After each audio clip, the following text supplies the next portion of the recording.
최근 급격한 인구 감소로 서부 경남이 지역 소멸 위기에 직면한 가운데 생활 인구가 그 대안으로 주목받고 있습니다. 생활 인구가 무엇이고 유치를 위해서 어떤 노력이 필요한지 짚어봅니다. 김현준 기자의 보도입니다. 급격한 인구 감소로 지역 소멸 위기에 직면한 서부 경남. 산청군과 남해군, 하동군, 함양군 등이 지난 2021년 인구 감소 지역으로 지정되기도 했습니다. 산청군의 경우 올해 9월 기준으로 주민등록 인구가 3만 3천여 명인데 서울 월드컵 경기장 수용 인원의 절반에 그치는 수치입니다.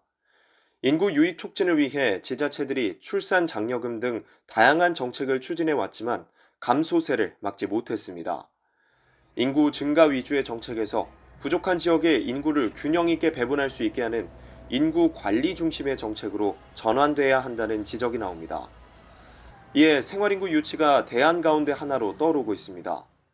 생활인구는 주민등록 인구에 관광, 휴양, 업무 등의 목적으로 지역을 방문해 체류하는 사람을 더한 개념입니다.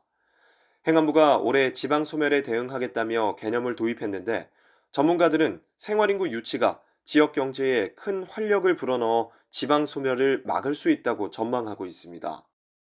한국문화관광연구원은 지난 2019년 기준 인구 감소 지역의 정주 인구 1명이 줄었더라도 관광객 41.7명이 해당 지역을 방문하면 소비를 대체할 수 있다는 연구 결과를 밝히기도 했습니다. 실제 인구 감소 지역인 단양군의 경우 관광 자원을 활용한 방문객 체류를 꾸준히 추진했는데 지난해 100억 원에 가까운 관광 수익을 올렸고 현재 대표 시장인 구경시장에 120개 점포가 다 차는 등 지역 경제 활성화 효과를 봤습니다. 서부 경남에서도 남해 등에서 생활인구 늘리기 사업을 추진하고 있습니다. 남해군의 한 호텔, 스탠드 조명 등 업무를 위한 기본 장비가 갖춰진 책상이 보입니다. 창문 밖으로는 푸른 바다가 펼쳐집니다. 일과 휴가를 병행하는 워케이션 프로그램을 위해 조성된 공유 오피스입니다. 프로그램 참여자들은 이곳에서 업무를 마친 뒤 같은 건물 내 숙소로 이동해 개인 시간을 보내거나 가까운 거리에 있는 독일 마을 등을 방문해 관광을 즐길 수 있습니다. 지난 9월 서울의 한 경영 컨설팅 기업이 이곳에서 워케이션 프로그램을 진행했는데 자연이라는 새로운 환경 속에서 근무하다 보니 영감을 받을 수 있었다며 호평을 남겼습니다. 회사라는 사무실을 떠나서 이제 자연 환경 속에서 근무를 할 수 있었기 때문에 좋은 환경에서 좋은 아이디어도 많이 받고 영감도 많이 받아서 이제 좀 리플레시 하면서 업무를 했던 것 같아요. 코로나19로 IT 업계 등을 중심으로 재택근무가 하나의 트렌드로 자리 잡은 상황. 남해군에서는 이 같은 워케이션 수요가 많아지고 있습니다. 지금 현재까지 한 36개 기업에 130여 명이 넘는 직원들이 남해에서 근무를 했었고요. 한 번 오시면 한 3박 4일 정도 계시거든요. 그래 근무를 했었고 지금 현재 한 60여 명이 대기하고 있습니다. 올해까지요. 사천시 역시 마도를 생활인구 유입의 거점으로 만들 계획입니다. 컨테이너 하우스를 설치해 생활 거점을 마련하고 플로깅과 어부생활체험, 텃밭 가꾸기 등의 프로그램을 운영할 계획입니다. 또 하동과 남해는 디지털 관광주민증을 운영합니다.